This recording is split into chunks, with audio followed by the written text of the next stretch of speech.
पति कमाए आधा, बीवी कमाए ज्यादा। कहानी है मीरा की, जो खूब पैसे कमाया करती थी। उसकी शादी राजू से होती है, जो कमाई में एवरेज था। शादी लव मैरिज थी। शादी के बाद मीरा अपने मायके जाती है, जहां उसकी सहेलियां और भाभी के साथ माँ सभी उसका इंतजार करते हैं। माँ माँ माँ, तुम लोग तो सोच भी नहीं सकते कि मैं कितनी लकी हूँ। अरे सास से लेकर देवर, ननद और ये सब मुझे सर आंखों पर बिठा कर रखते हैं। मैं तो रानी बनकर रहती हूँ, रानी। एक माँ के लिए इससे अच्छा क्या होगा कि उसकी बेटी ससुराल में खुश है। वैसे बेटा तुम बहुत खुश रहो, हमारी तो यही दुआ है। तभी भाभी कहती है, मैं आपके लिए चाय लाती हूँ मीरा। वैसे आप बहुत अच्छी लग रही हो शादी के बाद। हाँ, और ये देखिए, ये हार मैंने खरीदा है इस बार की सैलरी से। और आपको पता है, अगले महीने तो मैं कार खरीद रही हूँ। फिर तो मैं कार से ही आया जाया करूंगी। बहुत ही मेहनत से पढ़ाया लिखाया है तुझे। आज तेरे अंदर जो कॉन्फिडेंस है ना, वो देखकर बहुत अच्छा लगा बेटी। पर पैसे को ख्याल से खर्च किया करना। तेरी शुरू से आदत है खर्च ज्यादा करने की। हाँ तो ठीक है ना, वैसे भी सारी जिंदगी कौन मजे करता है। एक बार बच्चा हो जाए तो जिम्मेदारी तले दबी रहेगी हमारी बेटी। वो बात भी सही है भाई। ठीक है बेटा, पति के पैसे जमा कर और अपने उड़ा। मजे कर मेरी बच्ची, खुश रह। मीरा के लिए ससुराल तो सच्ची किसी गेंदा फूल की तरह ही था। हर कोई बड़े ही प्यार से रहता। मीरा मायके से ससुराल आ जाती है, जहां ननद कहती है, ना भाभी ना, आप क्यों रोटी बना रही हो? आप तो काम करिए अपने ऑफिस का। माँ बता रही थी कि बहुत काम होता है, मैं बनाती हूँ ना रोटी। हाय रे, जैसे फिल्मों में दिखाते थे, मेरी ननद तो बिल्कुल वैसी नहीं है। मैं तो धन्य हूँ, धन्य। हे माँ, न जाने कौन से मोती दान किए होंगे। ये सारे लोग कितने अच्छे हैं। मीरा ननद को रोटी बनाने दे देती है और खुद कमरे में बैठी होती है कि सास हाथ में दूध का ग्लास लेकर आ जाती है। बहू, ये दूध पी ले, थक जाती होगी ना काम कर करके, क्यों?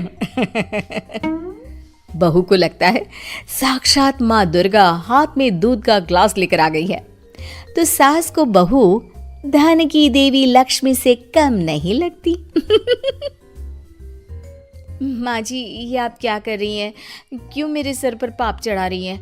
अरे मेरी जिम्मेदारी है ना कि मैं आपका ख्याल रखूं, तो आप मेरे लिए दूध ला रही है। ये ठीक नहीं लगता माँ जी। लेकिन सास, अरे जिसके दिमाग में कोई और ही खिचड़ी पक रही होती है, वो बहू से कहती है, देख बहू, वो जमाने गए और ना ही मैं वो पिछड़े जमाने की सास हूँ जो बहू और बेटे में फर्क करूं। मेरे लिए तो बहू नहीं, बेटी है, बेटी। बहू को तो समझ में ही नहीं आता कि ये क्या हो रहा है। अरे सास तो बहू के गले में चाकू लेकर बैठा करती है, लेकिन ये तो बहू के साथ ऐसे है जैसे कि बहू का कोई कर्जा लेकर बैठी हो। दिन ऐसे ही मीरा के लिए मजे के बीत रहे थे। सास क्या, देवर क्या, ननद, ससुर, हर कोई उसे ऐसे फील कराता जैसे वही है जो है नहीं। फिर आता है वो दिन। मेरा यार, मैं बहुत परेशान हूँ। तुम प्लीज कुछ देर के लिए मुझे अकेला छोड़ दो। नहीं नहीं, ऐसा मत बोलिए। आपने मुझे इतना अच्छा परिवार दिया है और मैं आपको अकेला छोड़ दूं, ये तो मैं सोच भी नहीं सकती। पति समझ जाता है कि भाई निशाना सही लगा है। मीरा, मैं बहुत परेशान हूँ, कुछ देर अकेला छोड़ दो ना, ठीक हो जाऊंगा, प्लीज जाओ। लेकिन मीरा की भी जिद थी कि वो पति के साथ ही रहेगी। अरे जाओ ना यार, क्या है, क्यों परेशान कर रही हो बार बार साथ रहने की जिद करके। मीरा को भी गुस्सा आ जाता है।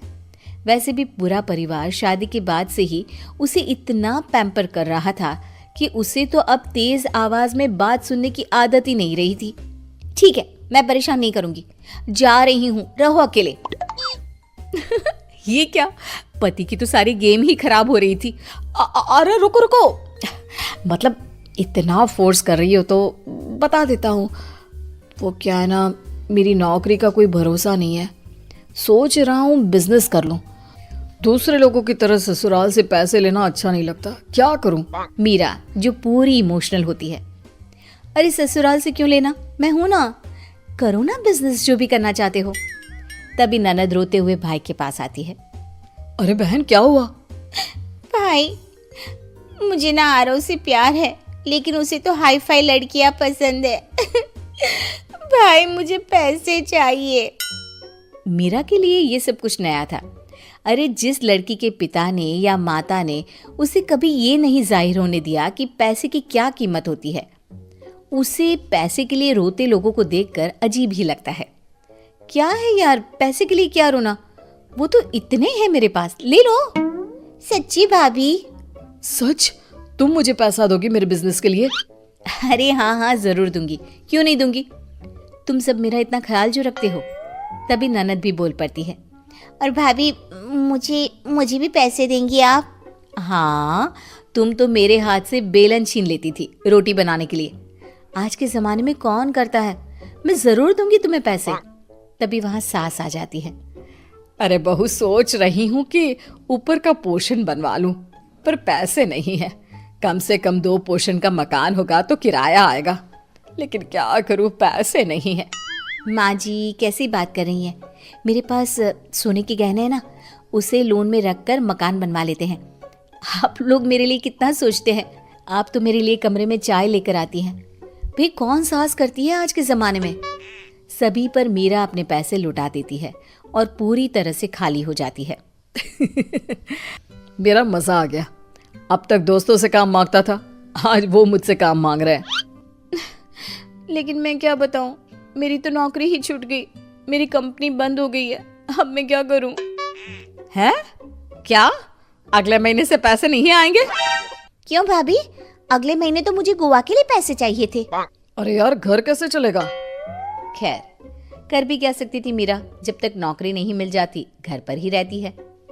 मीरा, तूने तो पैसे देने ही बंद कर दिए हैं और मैंने मकान बनवाने का काम शुरू भी कर दिया। अब देख, आज ना एक लेबर नहीं आई है, तो क्यों ना तू उसकी जगह काम कर ले, पैसे भी बच जाएंगे। हाँ माँ, वो कर देगी, पहले बोलो मेरे लिए चाय नाश्ता बना दे। अरे मीरा क्या हुआ, नई नौकरी लगी कि नहीं? ऐसा तो नहीं चलेगा। मीरा को सबके बदले रवैये पर गुस्सा आ जाता है। वो अपनी माँ के घर जाकर सारी बात रो रो कर बताती है। बेटा, वही तेरे पापा और मैंने भी कहा था, पैसों की कद्र करो, क्योंकि कल को कोई रिश्ता भले खोटा निकल जाए, लेकिन पैसा तो चलेगा ही चलेगा। तभी मीरा के फोन पर नई नौकरी की कॉल भी आ जाती है और उसे उससे भी ज्यादा पैसों की नौकरी मिल जाती है। लेकिन इस बार मीरा को नौकरी के साथ अकल भी मिल जाती है कि अपने पैसों का हिसाब रखना जरूरी है।